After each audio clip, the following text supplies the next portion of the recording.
10 light year दूर स्थित sweeps 4 और स्वीप्स 11 नाम के 2 एक्सोप्लैनेट की भी खोज कर चुके हैं। ये सब सुनने के बाद आप सोच में पड़ गए होंगे कि आखिर जब हम इतने दूर दूर के ऑब्जेक्ट्स को खोज सकते हैं तो हम आज तक प्लैनेट एक्स को क्यों नहीं खोज पाए हैं। वेल, इसके पीछे कई सारे रीजन छिपे हुए हैं। First and most important reason तो ये है कि प्लैनेट एक्स हमसे बहुत ही ज्यादा दूर है। ये बात सुनने के बाद आप सोच में पड़ गए होंगे कि अगर हम प्लैनेट एक्स से 30 लाख गुना ज्यादा दूर स्थित 2 एक्सोप्लैनेट की खोज कर सकते हैं तो ये प्लैनेट एक्स आखिर दूर कैसे हो सकता है। इस बात का जवाब जानने के लिए आपको कुछ बेसिक फैक्ट्स को समझना होगा। जब हम किसी दूर वाली गैलेक्सी या स्टार को ऑब्जर्व करते हैं तो वो हमें उससे आने वाले लाइट के कारण दिखाई देता है और एक्सोप्लैनेट्स को हम तब देख पाते हैं जब ये अपने स्टार के सामने से गुजरता है। ऑब्वियसली ये 1-2 दिन की नहीं बल्कि सालों की ऑब्जर्वेशंस के बाद पॉसिबल हो पाता है। लेकिन प्लैनेट एक्स की तो अपनी लाइट होगी ही नहीं और वो सूरज से इतना दूर है कि वहाँ से रिफ्लेक्ट होकर आ रही लाइट को देखना बेहद ही कठिन होगा। साइंटिस्ट का कहना है कि इतनी फेंट या हल्की लाइट को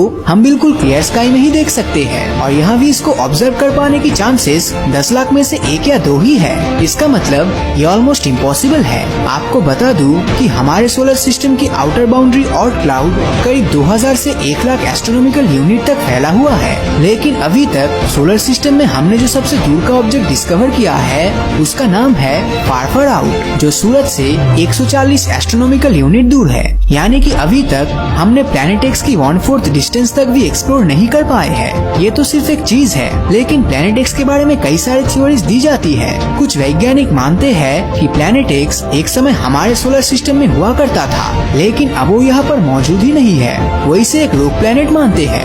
रोग प्लैनेट ऐसे प्लैनेट्स होते हैं जो अपने या किसी दूसरे स्टार की ग्रेविटी के कारण या किसी एस्ट्रोनॉमिकल इवेंट्स के कारण अपने सोलर सिस्टम से बाहर फेंक दिए जाते हैं। ऐसा कहा जाता है कि हमारे सोलर सिस्टम के शुरुआती दिनों में प्लैनेट एक्स भी सूरज को ऑर्बिट किया करता था, लेकिन ये इसकी ऑर्बिट में इतना दूर था कि हजारों साल पहले सोलर सिस्टम के पास से निकले एक स्टार ने इसे अपनी ग्रेविटी से खींचकर सोलर सिस्टम से बाहर निकाल दिया और वो एक रोग प्लैनेट बन गया। वैसे क्या आपने सोचा है कि प्लैनेट एक्स एक प्लैनेट न होकर ब्लैक होल भी हो सकता है? ये मैं नहीं बल्कि दुनिया के कई बड़े बड़े रिसर्चर्स मानते हैं, लेकिन ये थ्योरी भी इतनी स्ट्रॉन्ग नहीं है क्योंकि नेपच्यून की साइज के मिनी ब्लैक